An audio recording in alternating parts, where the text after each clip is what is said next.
Hello മക്കളെ, welcome to text tutor. അപ്പൊ നമ്മൾ ഇന്ന് പഠിക്കാൻ പോകുന്ന ചാപ്റ്റർ ആണ് that is human environment interactions, the tropical and the subtropical region. Tropical subtropical റീജിയണിലുള്ള ഹ്യൂമൻ എൻവയോൺമെന്റൽ ഇന്ററാക്ഷൻസിനെ പറ്റിയിട്ടാണ് നമ്മൾ ഈ ഒരു ചാപ്റ്ററിൽ പഠിക്കാൻ വേണ്ടി പോകുന്നത്. അപ്പം നമുക്ക് എപ്പോഴും മനുഷ്യന്മാർക്ക് അവരുടെ എൻവയോൺമെന്റുമായിട്ട് ഒരു ബന്ധമുണ്ട് അല്ലെ.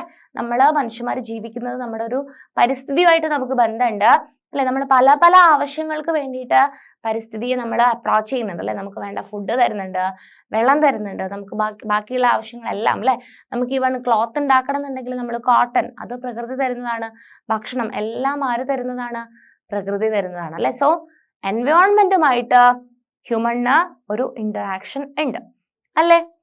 And Renuka was excited. ഒരു കഥയാണ്, കഥയല്ല, ഒരു ഇൻസിഡന്റ് ആണ്. So Renuka was excited. Srikanth uncle was home after a gap of nearly 4 months.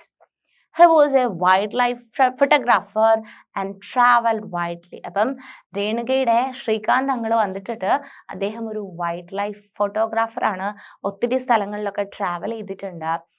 രേണുകാസ് interest in wildlife and forest began at an early age when her uncle introduced her to books on nature. Pictures of distant lands and people who lived there always fascinated her. അപ്പം അദ്ദേഹം കാണിച്ചിട്ടുള്ള ഒരു ഫോട്ടോയാണിത് അല്ലെ. ഈ ഫോട്ടോയിൽ കുറെ ആൾക്കാരുണ്ട് അല്ലെ. ബുക്കിലുള്ള സെയിം ആണ്. എന്താണ്, ഒരുപാട് തരത്തിലുള്ള ആൾക്കാർ അല്ലെ. പല തരത്തിൽ ഡ്രസ്സ് ചെയ്തിട്ടുള്ള ആൾക്കാരുണ്ട് അല്ലെ. തലയിലൊക്കെ ക്ലോത്ത് ഇട്ടിട്ടുള്ള ആൾക്കാർ, കെട്ടിയിട്ടുള്ള ആൾക്കാർ, പല തരത്തിലുള്ള ആൾക്കാർ അല്ലെ. ഒരുപാട് ആൾക്കാരെ കാണിക്കുന്ന ഒരു ഫോട്ടോയാണിത്. And in these pictures, Renuka, you can see people from different parts of the world, some from dry deserts, some from frozen lands, and some from hot, wet rainforest. അപ്പം നോക്കിക്കഴിഞ്ഞാൽ അല്ലെ, ഒരുപാട് തരത്തിലുള്ള ആൾക്കാരല്ലേ. ഒരുപാട് സ്ഥലങ്ങളിൽ നിന്ന് വരുന്ന ആൾക്കാർ, നന്നായിട്ട് വരണ്ട സ്ഥലങ്ങളിൽ നിന്ന് വരുന്ന ആൾക്കാരുണ്ട്, നന്നായിട്ട് തണുപ്പേറിയ സ്ഥലത്തുനിന്ന് വരുന്ന ആൾക്കാർ, അങ്ങനെ പല ലോകത്തിന്റെ പല സ്ഥലങ്ങളിൽ പല കാലാവസ്ഥകളിൽ ജീവിക്കുന്ന പല പല ആൾക്കാർ ചേർന്നിട്ടുള്ള ഒരു പിക്ചറാണ് നമ്മളിപ്പം കണ്ടിട്ടുള്ളത്. They look so different from me അല്ലെ. രേണുക അപ്പം എന്താ മനസ്സിലാക്കിയിട്ടുള്ളത് അല്ലെ. രേണുക ഇങ്ങനെ ഈ ഒരു രീതിയിലൊന്നും അല്ല അവള് ഡ്രസ് ചെയ്യുന്നതൊക്കെ. അപ്പം ഇവരെ കാണുമ്പോൾ എന്താണ്, അവര് പലതരത്തില് എന്നെക്കാളും പല വ്യത്യാസങ്ങൾ ഉണ്ടെന്ന് പറയാണ്. And they may look different but they share the same basic needs in life അല്ലെ. അവര് കാണാനൊക്കെ ചിലപ്പോൾ ഡിഫറെന്റ് ആയിരിക്കും. അപ്പൊ നമ്മൾ ഡ്രസ് ചെയ്യുന്ന പോലെ തന്നെ ആയിരിക്കില്ല വേറൊരാൾ ഡ്രസ്സ് ചെയ്യുന്നുണ്ടാവും, ആണോ? ഈവൺ നിങ്ങളുടെ ക്ലാസ്സിൽ തന്നെയും ഓരോ കുട്ടിക്കും ഓരോ സ്റ്റൈലായിരിക്കില്ലേ ഡ്രസ്സിങ്ങിൽ. ചില ആൾക്കാർക്ക് ട്രഡീഷണൽ ആയിട്ട് ഡ്രസ്സ് ഇടാനായിരിക്കും ഇഷ്ടം, ചില ആൾക്കാർക്ക് കുറച്ചും കൂടെ മോഡേൺ ആയിട്ട് ഡ്രസ്സ് ചെയ്യാനായിരിക്കും ഇഷ്ടം. അപ്പം ആൾക്കാർ ഡ്രസ്സ് ചെയ്യുന്നുണ്ട് അല്ലെങ്കിൽ അവരുടെ ഒരു ശൈലി എന്താണോ എന്നത് ഡിഫറെൻ്റ് ആയിരിക്കാം. പക്ഷേ അവർക്കെല്ലാവർക്കും വേണ്ട, ജീവിക്കാൻ വേണ്ട കോമൺ ആവശ്യങ്ങൾ ലൈക്ക് എന്തൊക്കെ? ഫുഡ് അല്ലെ. നമുക്ക് എല്ലാവർക്കും ജീവിക്കണം എന്നുണ്ടെങ്കിൽ ഫുഡ് വേണം, ക്ലോത്തിങ് അല്ലെ, ഡ്രസ്സ് വേണം, ആൻഡ് ഷെൽട്ടർ വേണം. അപ്പം ഫുഡ് വേണം, ഡ്രസ്സ് വേണം, ഷെൽട്ടർ വേണം. ഇതൊക്കെ എല്ലാവർക്കും കോമൺ ആണ്, കാണാൻ ഡിഫറെൻ്റ് ആണെങ്കിൽ പോലും. So Srikanth uncle explained their children do the same things as you probably do അല്ലെ. അപ്പം അവരിങ്ങനെയാണ്. അപ്പൊ അവരുടെ കുട്ടികൾ നീ കളിക്കുന്ന കളികൾ തന്നെയായിരിക്കും കളിക്കുക അല്ലെ. So they play games, quarrel sometimes, and then make up, sing, dance, and help the families with various things that need to be done. അപ്പം വീട്ടുകാരെ സഹായിക്കുന്നുണ്ടാവും, കളിക്കുന്നുണ്ടാവും, ചിലപ്പോൾ മക്കൾ അടി കൂടുന്നുണ്ടാവും, അതന്നെ അവരെന്നെ സോൾവ് ചെയ്യുന്നുണ്ടാവും, കുറേ കാര്യങ്ങൾ അല്ലെ, ഫാമിലിക്ക് വേണ്ട കാര്യങ്ങളൊക്കെ ചെയ്തു കൊടുക്കുന്നുണ്ടാവും. They live closer to nature and very early in their lives have learned to care for nature. അവർ നാച്ചുറിനെ കെയർ ചെയ്യാനും പഠിച്ചിട്ടുണ്ടാവും. They learn how to catch fish and how to collect material from the forest. അവർ ചിലപ്പം എങ്ങനെയാണ് മീൻ പിടിക്കുന്ന അല്ലെ, മീനൊക്കെ പിടിക്കാൻ വേണ്ടിയിട്ട് അറിയുന്ന ആൾക്കാരുണ്ടാവും അല്ലെ. അതൊരു പ്രൊഫഷണലായിട്ട് മീൻ പിടിക്കാൻ അറിയുന്ന ആൾക്കാരുണ്ടാവും. അതുപോലെ തന്നെ കുറച്ചും കൂടി കാര്യമായിട്ട് അവർക്ക് ഫോറസ്റ്റിൽ നിന്നും മെറ്റീരിയൽസ് കളക്ട് ചെയ്യാനുള്ള ഒരു നോളജ് ഗെയിൻ ചെയ്ത ആൾക്കാരായിരിക്കും. അപ്പം ഇവരിങ്ങനെ ഡിഫറെൻ്റ് ആയിട്ടുള്ള അറ്റ്മോസ്ഫിയറിൽ ജീവിക്കുന്ന ആൾക്കാരാണെങ്കിൽ അവർ കോമൺ ആയിട്ട് കുറച്ച് കാര്യങ്ങൾ ഷെയർ ചെയ്യുന്നുണ്ട് അല്ലെ. ഫുഡ് വേണം, ക്ലോത്ത് വേണം, ഷെൽട്ടർ അല്ലെ, ബേസിക് നീഡ്സ് ഒക്കെ എന്തായിരിക്കും, മനുഷ്യന്മാരുടെതെല്ലാം കോമൺ ആയിരിക്കും എന്നാണ് ശ്രീകാന്ത് അങ്കിള് പറയുന്നത്. ഓക്കെ, സോ നമ്മൾ ട്രോപ്പിക്കൽ ആൻഡ് സബ് ട്രോപ്പിക്കൽ റീജിയണിലുള്ള ലൈഫ് സ്റ്റൈലിനെ പറ്റിയിട്ടല്ലേ പഠിക്കുന്നത്. അപ്പോൾ നമ്മൾ first life in the Amazon basin. Okay, life in the Amazon basin ആണ് നമ്മൾ ഫസ്റ്റ് പഠിക്കുന്നത്. The place where a river flows into another body of water is called the river's mouth. എന്താണ് റിവേഴ്സ് മൗത്ത് എന്ന് പറഞ്ഞു കഴിഞ്ഞാൽ place where a river flows into another body of water അല്ലെ. നദി ഒഴുകി വേറൊരു ജലാശയത്തിലേക്ക് പോകുന്നുണ്ടെങ്കിൽ അതിനെയാണ് അങ്ങനെ വിളിക്കുന്നത്. And numerous tributaries join the Amazon river to form the Amazon basin. അപ്പം ഇത് ആമസോൺ റിവർ ആണെന്നുണ്ടെങ്കിൽ അതിനെന്തുണ്ട്, ഒത്തിരി ട്രിബ്യൂട്ടറീസ് ഉണ്ട്. അങ്ങനെ ഒരുപാട് ആമസോൺ പ്ലസ് കുറെ ട്രിബ്യൂട്ടറീസ് ചേർന്നതാണ് Amazon basin. And the river basin drains portions of Brazil, parts of Peru, Bolivia, Ecuador, Colombia and small part of Venezuela. അപ്പം ഇത്രയും കൺട്രീസ് അല്ലെ, ഇത്രയും കോൺട്രിബ്യൂഷൻസ് ഉണ്ട്, ഇത്രയും പോർഷൻസ് ഉണ്ട്. Portions of Brazil, parts of Peru, Bolivia, Ecuador, Colombia and a small part of Venezuela. And അവിടുത്തെ climate എങ്ങനെയാണ്, okay, കാലാവസ്ഥ എങ്ങനെയാണ്, ആമസോൺ ബേസിനിലുള്ള കാലാവസ്ഥ. Since the Amazon basin stretches directly on the equator and is characterized by hot and wet climate throughout the year. അല്ലെ, ഇക്വേറ്ററിലാണ് Amazon basin ഉള്ളത്. ഏത് റീജിയണിലാണ്? ഇക്വേറ്റർ റീജിയണിലാണ്. And is characterised by hot and wet climate throughout the year. Throughout the year അവർക്ക് നല്ല ചൂടുള്ളതും പക്ഷെ wet ആയിട്ടുള്ള ഒരു ക്ലൈമറ്റ് ആണ്. Both day and night are almost equally hot and humid. അപ്പം നമുക്ക് എന്താണ്, ചിലപ്പം ഉച്ച സമയത്തൊക്കെ നല്ല ചൂടുള്ളതായിരിക്കും, പക്ഷെ രാത്രി ആകുമ്പോൾ ചിലപ്പോൾ തണുപ്പുണ്ടാവും അല്ലെ. ചില ആൾക്കാർക്ക് അങ്ങനത്തെ ആയിരിക്കും ഇവിടെയൊക്കെയുള്ള ക്ലൈമറ്റ്. പക്ഷെ ഇവിടെ both day and nights are almost equally hot and humid. ഒരു ഈക്വൽ ആയിട്ടുള്ള ഒരു ഹോട്ട്, ഇപ്പം ഡേ വേറെ നൈറ്റ് വേറെ അങ്ങനെയല്ല കാലാവസ്ഥ വരുന്നത്. The skin feels sticky, it rains almost every day അല്ലെ. എല്ലാ ദിവസങ്ങളിലും ഓൾമോസ്റ്റ് മഴയൊക്കെ പെയ്യാറുണ്ട്. നമുക്ക് എങ്ങനെയാ 6 months അല്ലെ, ഓൾമോസ്റ്റ് ഒരു 4-5 മാസമൊക്കെ മഴ കിട്ടുന്ന മാസങ്ങളുണ്ട് അല്ലെ. അതുപോലെ തന്നെ 3-4-5 മാസം എന്തായിരിക്കും, നല്ല വെയിലും ആയിരിക്കും അല്ലെ, സമ്മർ സീസൺ ഉണ്ട്. That too without much warning. The day temperatures are high with very high humidity. At night the temperature goes down but the humidity remains high. അപ്പം ആ ഒരു രീതിയിലുള്ള ഒരു ക്ലൈമറ്റ് ആണ് ആമസോൺ ബേസിനിൽ എക്സിസ്റ്റ് ചെയ്യുന്നത്. ഇനി rain forest. As it rains heavily in this region, thick forests grow. നന്നായിട്ട് മഴ പെയ്യുന്നത് കാരണം റെയിൻ ഫോറസ്റ്റിൽ എന്താണ്, ഒരുപാട് തിക്കായിട്ടുള്ള ഫോറസ്റ്റ് ഉണ്ടാവും. The forest are in fact so thick that the dense roof അല്ലെ, ഒരു റൂഫ് അല്ലെ, ഭയങ്കര കട്ടിയായിട്ട് ഇങ്ങനെ മരങ്ങൾ വളരുന്ന സമയത്ത് മരങ്ങൾ എന്തായിട്ട് മാറും, ഒരു റൂഫായിട്ട് അല്ലെ, റൂഫായിട്ട് കുറേ മരങ്ങൾ ഇങ്ങനെ അടുത്തടുത്ത് തിക്കായിട്ട് വളരുമ്പം മരങ്ങളെല്ലാം കൂടെ കൂടി ഒരു റൂഫ് പോലെ അല്ലെ, നല്ലൊരു roof created by leaves and branches does not allow the sunlight to reach the ground അല്ലെ. അപ്പം സൺലൈറ്റ് അങ്ങ് ഉള്ളിലേക്ക് കയറില്ല അല്ലെ. ആ ടോപ്പെല്ലാം ഒരു റൂഫായിട്ട് ഈ പ്ലാന്റ് മാറുമ്പം സൺലൈറ്റ് താഴേക്ക് എത്തില്ല. അപ്പൊ ചെറിയ പ്ലാന്റ് ഒക്കെ ഉണ്ടെന്നുണ്ടെങ്കിൽ അത്തരം പ്ലാന്റുകൾക്ക് സൺലൈറ്റ് കിട്ടുമോ? So the ground remains dark and damp. Only shade tolerant അല്ലെ, ഷെയ്ഡിൽ തണലത്ത് വളരാൻ പറ്റുന്ന പ്ലാന്റ് മാത്രമേ അവിടെ ഗ്രോ ചെയ്യുള്ളൂ അല്ലെ. അല്ലാണ്ട് ഡയറക്റ്റ് ആയിട്ട് കുഞ്ഞി ചെടികൾക്കൊന്നും എന്ത് കിട്ടില്ല, സൺലൈറ്റ് കിട്ടില്ല. Grow here orchid, bromeliads grow as plant parasites അല്ലെ. ഓർക്കിഡ്സ് ആണ് പ്ലാന്റ് പാരസൈറ്റ് ആയിട്ട് വളരുന്നത്. The rainforest is rich in fauna. Okay, ഒത്തിരി ഫോണാസ് ഉണ്ട്. And birds such as toucans, hummingbirds, macaw, with their brilliantly colored plumage.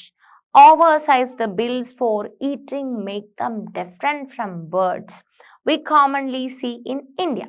അപ്പം അവിടെ കാണുന്ന ബേർഡ്സിനെ പറ്റി, ഫോണയെ പറ്റിയിട്ടാണ് അല്ലെ. ഫ്ലോറയും ഉണ്ട് ഫോണയും ഉണ്ട്.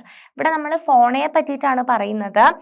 And these birds also make loud sound in the ഫോറസ്റ്റിൽ നന്നായിട്ട് സൗണ്ട് ഉണ്ടാക്കുന്ന ഡിഫറെൻ്റ് ആയിട്ടുള്ള ഈ ടോക്കൺസിന്റെ ഫോട്ടോ ഞാൻ കാണിച്ചു തരാം കേട്ടോ.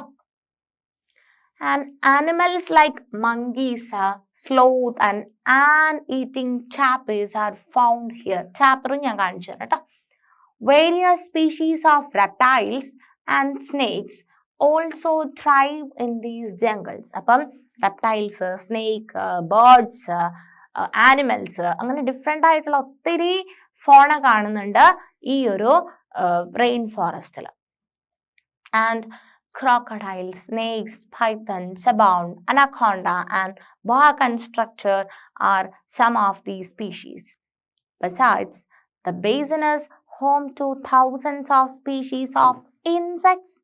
അല്ലെ, ആയിരക്കണക്കിന് സ്പീഷീസ് ഓഫ് ഇൻസെക്റ്റുകളുണ്ട്. Several species of fishes including flesh eating piranha. അപ്പം എന്താണ്, പിരാനയുണ്ട്, ഫ്ലഷ് ഈറ്റിംഗ് അല്ലെ, മാംസം കഴിക്കുന്ന തരത്തിലുള്ള ഫിഷസ് ഉണ്ട്. Fish is also found in the river.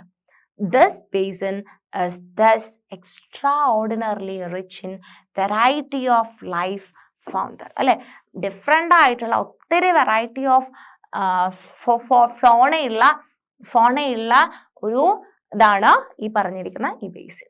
Okay, so ഒത്തിരി ഇൻസെക്ട്സ് ഉണ്ട്, പ്ലാന്റ്സ് ഉണ്ട്, ആനിമൽസ് ഉണ്ട്, ഫിഷസ് ഉണ്ട് അല്ലെ. This is the picture of a toucan and this is tapir. Okay, so ഇതാണ് ടോക്കനും ടാപ്പിറും. ഇനി റെയിൻ ഫോറസ്റ്റിലുള്ള ആൾക്കാരെങ്ങനെയാണ്, ജനങ്ങൾ എങ്ങനെയാണ്? People of the rainforest. People grow most of their food in small areas after clearing some trees in the forest. അല്ലെ, സ്മോൾ ഏരിയാസിൽ കുറച്ച് എങ്ങനെയാണ് ആൾക്കാർ അവിടെ ജീവിക്കുന്നത്? നമ്മൾ പറഞ്ഞു ഡെൻസ് ആയിട്ട് തിക്കായിട്ടുള്ള ഫോറസ്റ്റ് വളരുകയെന്ന് പറഞ്ഞു അല്ലെ. അപ്പം ആൾക്കാർ അവിടെ എങ്ങനെയാണ് ജീവിക്കുന്നതെന്ന് പറഞ്ഞു കഴിഞ്ഞാൽ കുറച്ച് ട്രീസ് ഒക്കെ ക്ലിയർ ചെയ്തിട്ട് ആ ഫോറസ്റ്റിലാണ് ആൾക്കാർ ജീവിക്കുന്നത്. While men hunt and fish along the rivers, women take care of the crops. അല്ലെ, മെന്ന് പോയിട്ട് ഹണ്ടിങ്ങിന് പോവും, ഫിഷിങ്ങിനൊക്കെ പോകും അല്ലെ. അപ്പൊ ഫീമെയിൽസ് എന്ത് ചെയ്യും? ക്രോപ്സ് ഒക്കെ പ്രൊട്ടക്ട് ചെയ്യും. ദേ മെയിൻലി ഗ്രോ. ഏതൊക്കെ തരത്തിലുള്ള ക്രോപ്പുകളാണ് അവർ ഉണ്ടാക്കുന്നത്? ടപ്പിയോക്ക ഉണ്ടാക്കുന്നുണ്ട്, പൈനാപ്പിൾ ഉണ്ടാക്കുന്നുണ്ട്, സ്വീറ്റ് പൊട്ടറ്റോ ഉണ്ടാക്കുന്നുണ്ട്. As hunting and fishing are uncertain, it is the women who keep their families alive by feeding them the vegetables they grow. അപ്പം ഹണ്ടിങ്ങും ഫിഷിങ്ങും ഒക്കെ എന്നും നമുക്ക് ഉറപ്പിക്കാൻ പറ്റില്ല അല്ലെ. അപ്പം ഫാമിലിക്ക് കോൺസ്റ്റന്റ് ആയിട്ടുള്ള ഒരു ഫുഡ് സപ്ലൈ, വെജിറ്റബിൾസ് അല്ലെ, അവർ ക്രോപ്സ് ഒക്കെ ഉണ്ടാക്കുന്നുണ്ട്. അപ്പം ആ ഒരു സപ്ലൈ ഉറപ്പ് വരുത്തുന്നത് അവിടുത്തെ ഫീമെയിൽസ് ആണ്. They practise slash and burn agriculture ആണ് അവർ പ്രാക്ടീസ് ചെയ്യുന്ന. അഗ്രികൾച്ചറിന്റെ മോഡ് എന്താണ്? സ്ലാഷ് ആൻഡ് ബേൺ അഗ്രികൾച്ചർ ആണ് അവർ പ്രാക്ടീസ് ചെയ്യുന്നത്. And the staple food is manioc, also known as the cassava, that grows under the ground like potato. Potato പോലത്തെ ഒരു ഫുഡ് ഐറ്റം ആണ് കസവ. കസവയെ അവർ ഗ്രോ ചെയ്യുന്നുണ്ട്. They also eat queen ants and egg sacs. Cash crops like coffee, maize and cocoa are also grown. അപ്പം ഇത്രയേറെ എന്തുണ്ട്, കഴിക്കാൻ വേണ്ടിയിട്ട് അവർ ഉണ്ടാക്കുന്ന വിളകളാണ് ഇതൊക്കെ. The rainforest provide a lot of wood for the houses. അപ്പം റെയിൻ ഫോറസ്റ്റ് ഒത്തിരി ഫോറസ്റ്റ് ഉണ്ട്. അപ്പം വീടൊക്കെ ഉണ്ടാക്കാൻ വേണ്ടിയിട്ട് ഒരുപാട് വുഡ് കൊടുക്കുന്നുണ്ട്.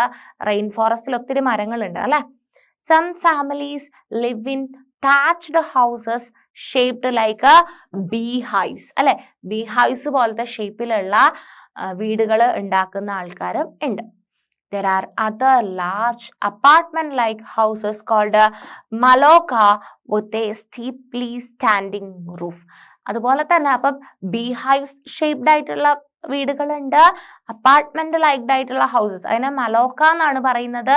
അപ്പം ആ രീതിയിലുള്ള വീടുകളും ആൾക്കാര് കൺസ്ട്രക്ട് ചെയ്യാറുണ്ട്. Life of the people of the Amazon basin is slowly changing. In the older days, heart of the forest could be reached only by navigating the river. അപ്പം അവിടുത്തെ ആൾക്കാരുടെ ലൈഫ് ഇപ്പൊ കുറച്ചായിട്ട് ചേഞ്ച് വരുന്നുണ്ട്. ആദ്യമൊക്കെ റിവർ വഴി navigate ചെയ്താൽ മാത്രമേ നമുക്ക് അങ്ങോട്ടേക്ക് എത്താൻ പറ്റുന്നുണ്ടായിരുന്നുള്ളൂ. പക്ഷെ ഇപ്പോഴോ in 1970 the Trans-Amazon Highway made all parts of the rainforest accessible. അപ്പം നേരത്തെ അവിടെ എത്താനുള്ള ഏക മാർഗം എന്ന് പറയുന്ന റിവർ ട്രാൻസ്പോർട്ടേഷൻ ആയിരുന്നു. പക്ഷേ 1970 ആമസോൺ ഹൈവേ കൺസ്ട്രക്ട് ചെയ്തത് കാരണം അല്ലെ റെയിൻ ഫോറസ്റ്റിന്റെ എല്ലാ പാർട്ടും നമുക്ക് ആക്സസിബിൾ ആവാൻ വേണ്ടിയിട്ട് തുടങ്ങി.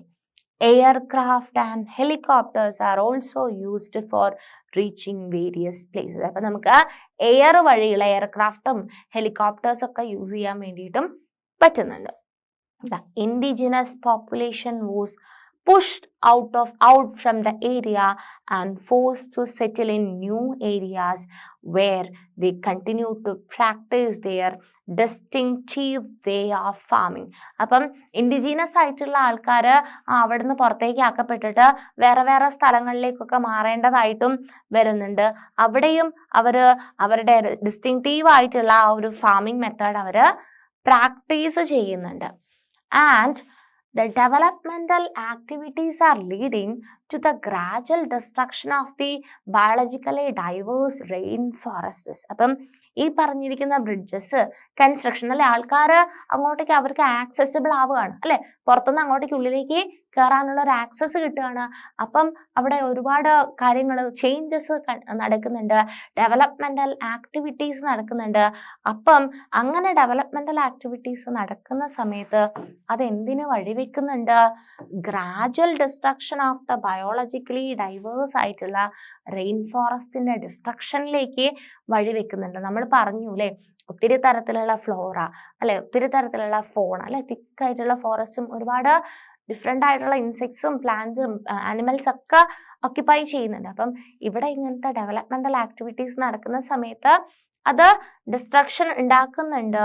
It is estimated that a large area of the rainforest have been disappearing annually in the Amazon basin. അപ്പം ഇപ്പോഴത്തെ കണക്കുകൾ പറയുന്നത് ഓരോ വർഷം കഴിയുന്തോറും ഒത്തിരി ഏരിയ അല്ലെ, large area of Amazon basin എന്ത് സംഭവിക്കുന്നുണ്ട്? Destruction നടന്നുകൊണ്ടേയിരിക്കുന്നുണ്ട്. And this destruction of forest has a much wider implication. The topsoil is washed away as the rain falls and the lush forest turns into a barren landscape. അപ്പം എന്താണ്, നല്ല ഫലഭൂയിഷ്ടമായിട്ടുള്ള top soil ഉണ്ടാവും, അതൊക്കെ നന്നായിട്ട് rain ഉണ്ടാവുന്ന സമയത്ത് ഒലിച്ചു പോകുന്നുണ്ട് അല്ലെ, മരങ്ങളൊക്കെ വെട്ടിക്കളയാണ്. അപ്പം മണ്ണ് മൊത്തത്തിൽ ഒലിച്ചു പോകുന്നുണ്ട്. അങ്ങനെ ഒരു ബാരൻ ലാൻഡ്സ്കേപ്പിന്റെ ഫോമാറ്റിലേക്ക് പോയിക്കൊണ്ടിരിക്കുകയാണ് ചെയ്യുന്നത്. സോ ഇതാണ് ഒരു ഗ്രാജുവൽ ഡിസ്ട്രക്ഷൻ ഓഫ് ഫോറസ്റ്റിന്റെ ഒരു ഇമേജ് ആണ് നിങ്ങൾക്ക് ഇവിടെ കാണാൻ വേണ്ടി പറ്റുന്നത് അല്ലെ. എന്താണ് ബേസിക്കലി ഇനീഷ്യലി എന്തായിരുന്നു? ഒത്തിരി മരങ്ങളുള്ള അല്ലെങ്കിൽ ഒത്തിരി തിക്ക് ഫോറസ്റ്റ് ഉള്ള അല്ലെ, അത്രയും കവേർഡ് ആയിട്ട് ഒത്തിരി മരങ്ങൾ ഉണ്ടായിരുന്നു. പിന്നീട് ഇവിടെ ഒരുപാട് ഡെവലപ്മെന്റൽ ആക്ടിവിറ്റീസ് അല്ലെങ്കിൽ വീടൊക്കെ ഉണ്ടാക്കുക അല്ലെങ്കിൽ വേറെ ഒരുപാട് ആക്ടിവിറ്റീസ് കാരണം അല്ലെ ഇത്രയും മരങ്ങൾ എന്തായിട്ട് മാറി? മരങ്ങൾ ഇവിടെ വേറെ പല ആക്ടിവിറ്റീസ് നടക്കുന്ന കാരണം മരങ്ങളുടെ എണ്ണം കുറഞ്ഞു. കുറെ കൂടെ കഴിഞ്ഞപ്പോഴത്തേക്ക് വീണ്ടും അല്ലെ പുതിയ ആക്ടിവിറ്റീസ് വീണ്ടും ഇവിടെ ആൾക്കാർ താമസിക്കുക എന്നുള്ളൊരു ഇതിൽ നിന്നും മാറി ഒത്തിരി ഇന്റർവെൻഷൻസ് ഇങ്ങോട്ടേക്ക് വരാൻ തുടങ്ങിയപ്പം എന്താവാൻ തുടങ്ങി? അവിടുത്തെ ഫോറസ്റ്റിന് ഒത്തിരി ഡിസ്ട്രക്ഷൻസ് വരാൻ തുടങ്ങി. അങ്ങനെ ഗ്രാജുവലി ഓരോ വർഷവും അല്ലെ ആനുവലി ഒത്തിരി മരങ്ങള് നഷ്ടപ്പെട്ടുകൊണ്ടിരിക്കുന്നുണ്ട് ഇവിടെ ആമസോൺ ബേസിനിൽ. അപ്പൊ നമ്മൾ ആമസോൺ കഴിഞ്ഞിട്ട് അടുത്തൊരു സ്ഥലത്തേക്ക്, that is life in the Ganga Brahmaputra basin. Okay, Ganga Brahmaputra ബേസിനിലെ ലൈഫ് എങ്ങനെയാണെന്നാണ് നമ്മൾ നെക്സ്റ്റ് നോക്കുന്നത്. അപ്പം ആമസോണിന്റെ കാര്യത്തില് എന്തൊക്കെ കാര്യങ്ങളാണ് നമ്മൾ കണ്ടത് അല്ലെ? ഒത്തിരി ആൾക്കാർ ഒത്തിരി വെറൈറ്റിയിലുള്ള പ്ലാന്റും ആനിമൽസ് ഉണ്ട്. അവിടേക്ക് ആമസോൺ ഹൈവേ കൺസ്ട്രക്ട് ചെയ്തു, എയർ മോഡിൽ അല്ലെ, ഹെലികോപ്റ്റർ വഴിയൊക്കെ അവിടെ ഇന്ററാക്ട് ചെയ്യാനുള്ള ഓപ്പർച്യൂണിറ്റി കിട്ടി, ഡെവലപ്മെന്റൽ ആക്ടിവിറ്റീസ് നടന്നു.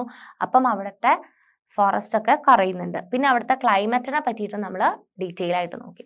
നെക്സ്റ്റ് നമ്മൾ നോക്കുന്നത് ഗംഗ ബ്രഹ്മപുത്ര ബേസിനിലാണ്.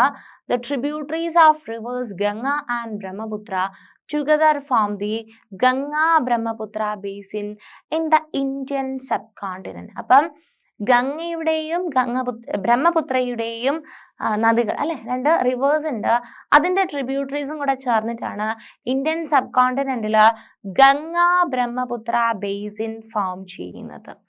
The basin lies in the subtropical region. ഏതാണ്?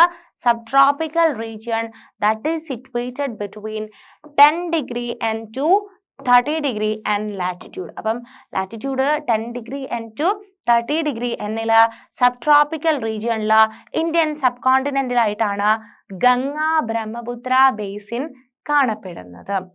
The tributaries of the river Ganga ഏതൊക്കെയാണ്? ഗംഗ റിവറിന്റെ ട്രിബ്യൂട്ടറീസ് ആയിട്ടുള്ള Ghaghra, the Son, the Chambal, the Gandak, the Kosi and the tributaries of Brahmaputra അല്ലെ. ഗംഗയുടെ ട്രിബ്യൂട്ടറീസ് ആയിട്ട് നമ്മൾ ഈ കണ്ടിരിക്കുന്ന നദികളും അതുപോലെ തന്നെ ബ്രഹ്മപുത്രയുടെ ട്രിബ്യൂട്ടറീസ് ഒക്കെ ഇങ്ങോട്ടേക്ക് തന്നെയാണ്, ഈ ഗംഗ ബ്രഹ്മപുത്ര ബേസിനിൽ വരുന്നതാണ് അല്ലെ. Ghaghra, the Son, the Chambal, the Gandak, the Kosi, ഇതൊക്കെ എന്താണ്? ഗംഗയുടെ ട്രിബ്യൂട്ടറീസ് ആണ്. Okay, the plains of the Ganga and the Brahmaputra, the mountains and the foothills of the Himalayas and the Sundarban Delta.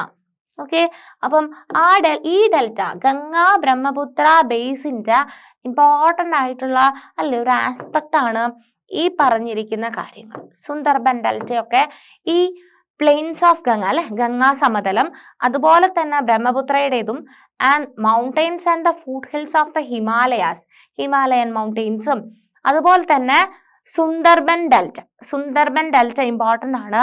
Main features of this basin അല്ലെ. അത്രയും കാര്യങ്ങൾ ഈ basin important ആയിട്ടുള്ള കാര്യമാണ് ഗംഗ ബ്രഹ്മപുത്ര ബേസിനിൽ. Oxbow lakes dot the plain area.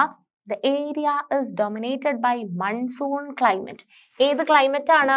Monsoon കാലാവസ്ഥയാണ്. The monsoon brings rains from. എപ്പോഴാണ് monsoon മഴ ലഭിക്കുന്നത്?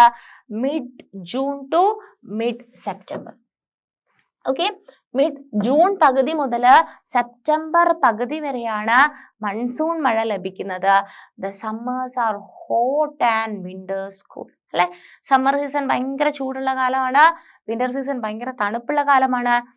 Ganga Brahmaputra basin area has varied topography. The environment plays a dominant role in the distribution of population. ആ ഒരു ഗംഗ ബ്രഹ്മപുത്ര ബേസിന്റെ അവിടുത്തെ പോപ്പുലേഷൻ എന്ന് പറയുന്നത് ആ ഒരു എൻവയോൺമെന്റിന് വളരെ വലിയ ഒരു ഇമ്പോർട്ടൻസ് ഉണ്ട്. അവിടെ എപ്പോഴും ജനസംഖ്യ കൂടാനുള്ള ഒരു കാരണം അവിടുത്തെ ആ ഒരു ടോപ്പോഗ്രഫിയാണ്, അവിടുത്തെ ഫീച്ചേഴ്സ് ആണ്. എന്തൊക്കെയാണ്? Mountain areas with steep slopes have inhospitable terrain, therefore less number of people in the mountain area of the Ganga Brahmaputra basin. Ganga Brahmaputra ബേസിന്റെ മൗണ്ടെയിൻ ഏരിയയിൽ ലെസ് നമ്പർ ഓഫ് പീപ്പിളെ സർവൈവ് ചെയ്യുന്നുള്ളൂ. പ്ലെയിൻ ഏരിയ അത് മൗണ്ടെയിൻ ഏരിയയിൽ കുറച്ച് ആൾക്കാർ അല്ലെ, പല കാരണങ്ങൾ കൊണ്ട് അല്ലെ, സ്റ്റീപ്പ് സ്ലോപ്സ് ഉണ്ട്, അതുകൊണ്ട് തന്നെ അവിടെ കുറച്ച് ആൾക്കാരെ താമസിക്കുന്നുള്ളൂ. പക്ഷേ plain area provides the most suitable land for human habitation. Ganga Brahmaputra ബേസിന്റെ plain area is more suitable for human survival അല്ലെ, human habitation. The soil is fertile ആയിട്ടുള്ള സോയിൽ ഉണ്ട്. Agriculture is the main occupation of the people where flat land is available to grow crops. അവിടെ കൃഷി ചെയ്യാൻ വേണ്ടിയിട്ട് വളരെ comfortable ആയിട്ടുള്ള ഒരു ലാൻഡാണ് പ്ലെയിൻ ലാൻഡ് എന്ന് പറയുന്നത്. നല്ല ഫെർട്ടൈൽ ആയിട്ടുള്ള സോയിൽ ഉണ്ട്, അതുകൊണ്ട് തന്നെ അവിടുത്തെ ആൾക്കാർ കൂടുതലായിട്ടും ഏതിനെ ഡിപ്പെൻഡ് ചെയ്ത് ജീവിക്കുന്ന ആൾക്കാരാണ്? അഗ്രികൾച്ചറിനെ ഡിപ്പെൻഡ് ചെയ്ത് ജീവിക്കുന്ന ആൾക്കാരാണ്. The density of population of the plain is very high. അപ്പം നമ്മൾ പോപ്പുലേഷൻ പറയുന്ന സമയത്ത് എങ്ങനെയാണ്, മൗണ്ടെയിൻ ഏരിയ ആണെന്നുണ്ടെങ്കിൽ വെരി ലെസ് ആണ് അല്ലെ, വെരി ലെസ് ആണ്. അതേ സ്ഥാനത്ത് പ്ലെയിൻ ഏരിയ ആണെന്ന് പറഞ്ഞു കഴിഞ്ഞാൽ എന്താണ്, ഡെൻസിലി പോപ്പുലേറ്റഡ് ആണ് അല്ലെ, ഡെൻസിലി പോപ്പുലേറ്റഡ് ആണ്. അങ്ങനെയാണ് ഗംഗാ ബ്രഹ്മപുത്ര ബേസിനിലുള്ള പോപ്പുലേഷൻ പറയുന്നത്. അവിടെ എന്തൊക്കെ കാര്യങ്ങളാ, വീറ്റ്, മൈസ്, സ്വർഗം, ഗ്രാം, മില്ലറ്റ് അല്ലെ, ചെറുധാന്യങ്ങൾ, അതാണ് മില്ലറ്റ്. അതായത് ഈ മുത്താറി പോലത്തെ സാധനങ്ങൾ. Are the other crops that are grown. Cash crops like sugar cane and jute are also grown. അപ്പം എഡിബിൾ ആയിട്ടുള്ള ക്രോപ്പുകൾ അല്ലെ, ലൈക്ക് വീറ്റ്, മെയ്സ്, അതുപോലെ തന്നെ ക്യാഷ് ക്രോപ്സ് ആയിട്ടുള്ള ഏതാണ്, ഷുഗർ കെയിനും ജ്യൂട്ടൊക്കെ ഗ്രോ ചെയ്യുന്നുണ്ട്. Banana plantations are seen in some areas of the plain. In West Bengal and Assam, tea is grown in plantations. Silk is produced through the cultivation of silkworms in parts of Bihar and Assam. ബീഹാറിലും ആസാമിലൊക്കെ എന്താണ്, സിൽക്കിന്റെ production കൂടുതലാണ്. അവിടെ silk വാമിനെ വളർത്തിയിട്ട് silk produce ചെയ്യുന്നുണ്ട് അല്ലെ, പട്ടുനൂൽ കൃഷിയൊക്കെ ചെയ്യുന്നുണ്ട്. In the mountains and hills where the slopes are gentle, crops are grown on terrace. അപ്പം ചെറിയ ചരിവുള്ള കുന്നുകൾ അല്ലെ, ജെന്റൽ സ്ലോപ്സ് ഉള്ള മൗണ്ടെയിൻസിലൊക്കെ ടെറസസ് ആയിട്ട് അല്ലെ, തട്ടുതട്ടായിട്ട് തിരിച്ചിട്ട് അവിടെയും അവര് കൃഷി ചെയ്യുന്നുണ്ട്. The vegetation cover of the area varies according to the type of landforms. അപ്പം അവിടെയുള്ള വെജിറ്റേഷൻസ് അവിടുത്തെ ലാൻഡ് ഫോമിനനുസരിച്ച് വ്യത്യാസമുണ്ട്. In the Ganga and Brahmaputra plain, tropical deciduous trees grow. Ganga Brahmaputra പ്ലെയിനില് ടോപ്പിക്കൽ ഡെസിഡസ് എന്ന് പറഞ്ഞു കഴിഞ്ഞാൽ എന്താ, ഇല പൊഴിയുന്നത് അല്ലെ, deciduous trees grow along with teak, sal and peepal. Thick bamboo groves are common in the Brahmaputra terrain. അപ്പം ഗംഗാ ബ്രഹ്മപുത്ര പ്ലെയിനില് ടോപ്പിക്കൽ ഡെസിഡസ് ട്രീ ഉണ്ട്. അതുപോലെ തന്നെ ബ്രഹ്മപുത്ര പ്ലെയിനിലാണെന്നുണ്ടെങ്കിൽ തിക്ക് ബാംബു ഗ്രോവ്സ് ഉണ്ട്. Delta area is covered with mangrove forest അല്ലെ. അപ്പം മാംഗ്രൂവ് ഫോറസ്റ്റ് വെച്ചിട്ട് ഡെൽറ്റ ഏരിയാസ് കവേർഡ് ആണ്. In parts of Uttarakhand, Sikkim and Arunachal Pradesh coniferous അല്ലെ, കോണിഫറസ് ആയിട്ടുള്ള ട്രീസ് ആണ് പൈന്. ഈ ദേവദാരു ഒക്കെ ഇല്ലേ, ഡിയോഡർ അല്ലെ, ദേവദാരു, ഫിർ, അങ്ങനത്തെ മരങ്ങളൊക്കെയാണ്. കാരണം എന്താന്ന് പറഞ്ഞു കഴിഞ്ഞാൽ അവിടുത്തെ ക്ലൈമറ്റ് ഭയങ്കര കൂളാണ്. അത് തന്നെ സ്ലോപ്സ് ആർ സ്റ്റീപ്പ്. അപ്പം അങ്ങനത്തെ സ്ഥലങ്ങളില് എന്താണ്, ഇത്തരം കോണിഫറസ് ട്രീസ് ആണ് ഗ്രോ ചെയ്യുന്നത്. ഓക്കെ, അപ്പൊ അതാണ് അവിടുത്തെ വെജിറ്റേഷൻ അല്ലെ, Ganga Brahmaputra vegetation. There is a variety of wildlife in the basin. ഒത്തിരി വൈൽഡ് ലൈഫ് ആനിമൽസ് ഉണ്ട്.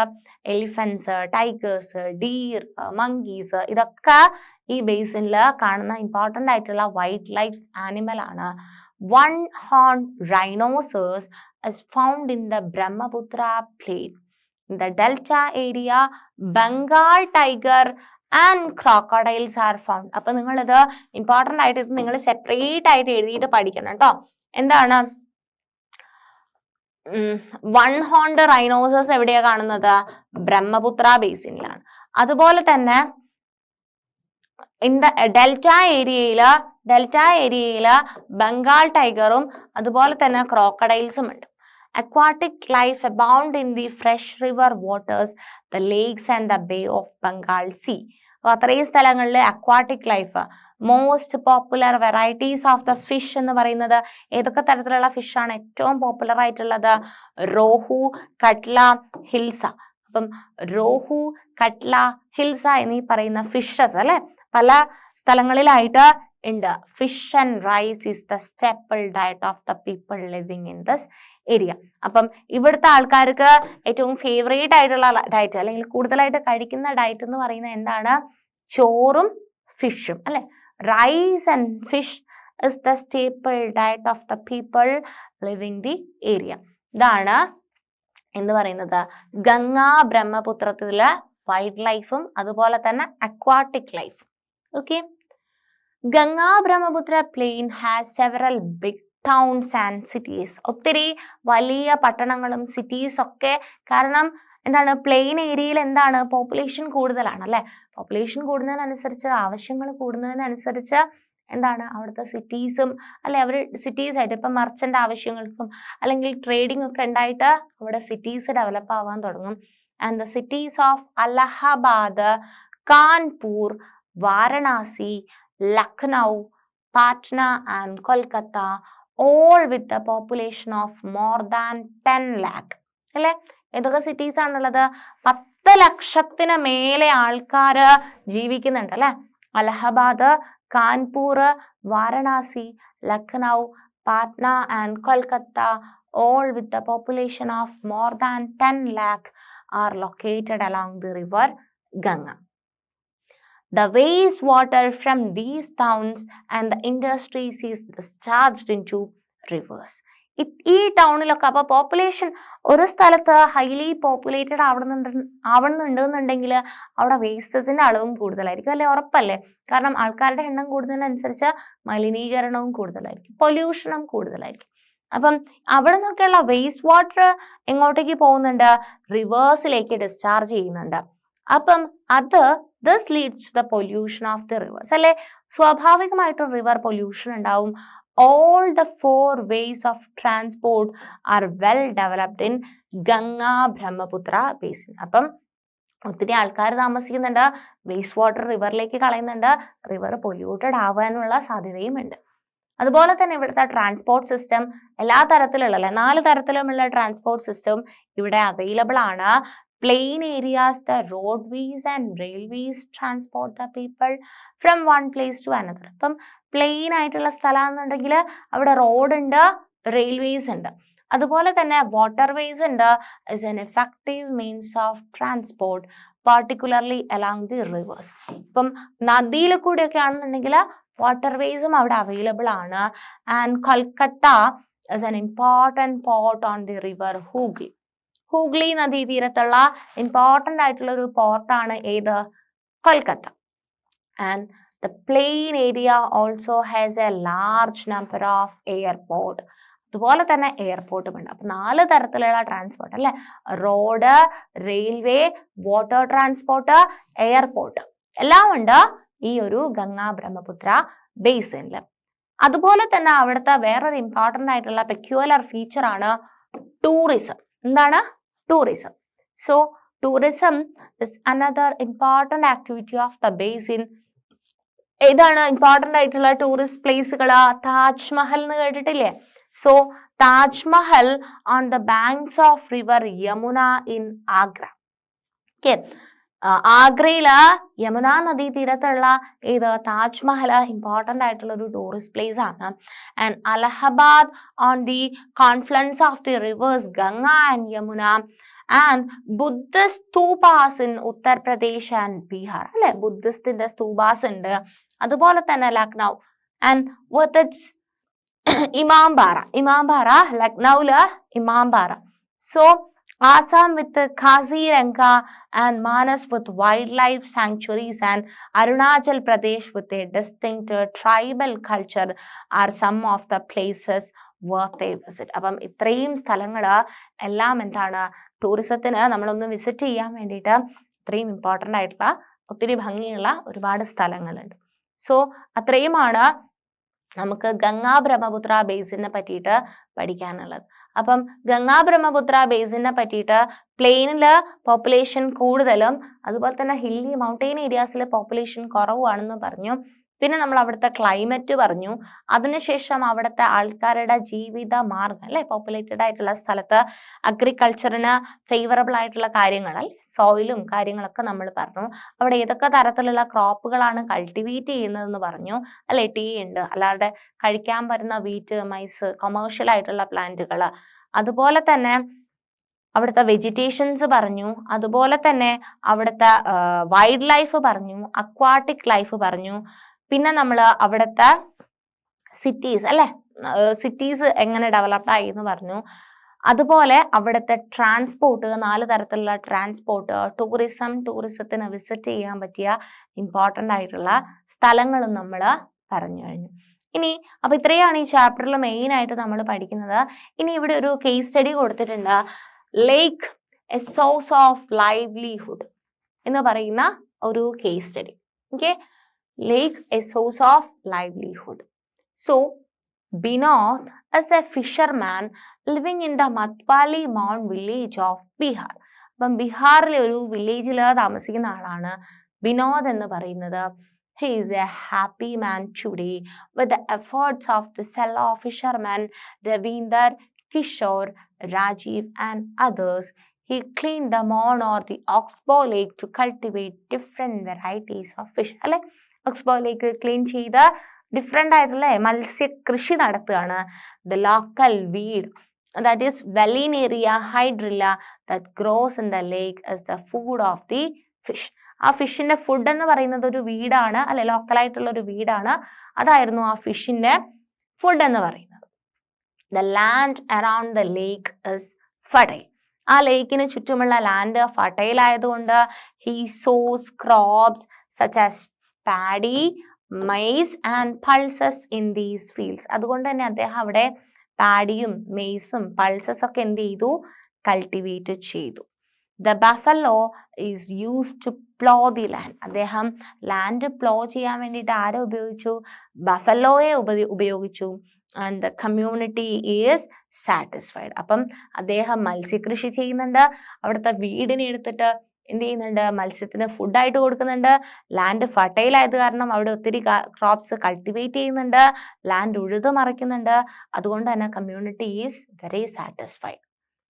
And there is enough fish catch from the river, enough fish to eat and enough fish to sell in the market. അല്ലെ, ഒത്തിരി fish ഉണ്ട്, കഴിക്കാനാണെങ്കിലും മാർക്കറ്റിൽ വിൽക്കാനാണെങ്കിലും available ആണ്. They have ever begun supply to the neighboring town. The community is living in harmony with the nature. As long as the pollutants from nearby towns do not find their way into the lake waters, the fish cultivation will not face any threat. അല്ലെ, അപ്പൊ സമൂഹത്തില് എന്താണ്, waste water ഇങ്ങോട്ടേക്ക് അല്ലെ അടുത്തുള്ള അവര് വളരെ safe ആയിട്ട് അവരുടെ കമ്മ്യൂണിറ്റി സൂക്ഷിക്കുന്നുണ്ട്. ഇനി വേസ്റ്റ് വാട്ടർ ഒന്നും വേറെ സ്ഥലത്ത് നിന്ന് ഇങ്ങോട്ട് വന്നിട്ടില്ല എന്നുണ്ടെങ്കിൽ വളരെ സേഫ് ആയിട്ട് ഫിഷ് കൾട്ടിവേഷൻ ചെയ്യാൻ പറ്റുന്ന ഒരു സ്ഥലമാണെന്നാണ് പറയുന്നത്. സോ ഇത്രയുമാണ് ഈ ഒരു ചാപ്റ്ററിൽ പറയാനുള്ളത്. ഇതിനകത്ത് നമ്മൾ മെയിനായിട്ട് ട്രോപ്പിക്കൽ സബ് ട്രോപ്പിക്കൽ റീജിയണിലുള്ള ആൾക്കാരുടെ ജീവിതം അല്ലെ, ലൈഫ് എങ്ങനെയായിരുന്നു എന്നാണ് നമ്മൾ കണ്ടത്. ആമസോൺ റെയിൻ ഫോറസ്റ്റിനെ പറ്റിയിട്ടും നമ്മൾ അതുപോലെ തന്നെ ഗംഗ ബ്രഹ്മപുത്ര ബേസിനിലെയും ലൈഫാണ് നമ്മൾ ഈ ഒരു ചാപ്റ്ററിൽ ത്രൂ ഔട്ട് കണ്ടിട്ടുള്ളത്. So simple and humble chapter ആണ്. നന്നായിട്ട് വായിക്കുക, മനസ്സിലാക്കുക, കാര്യങ്ങൾ നന്നായിട്ട് കേട്ടിട്ട് മനസ്സിലാക്കുക, നന്നായിട്ട് നല്ല മക്കളായിട്ട് പഠിച്ചിട്ട് വളരും. Thank you.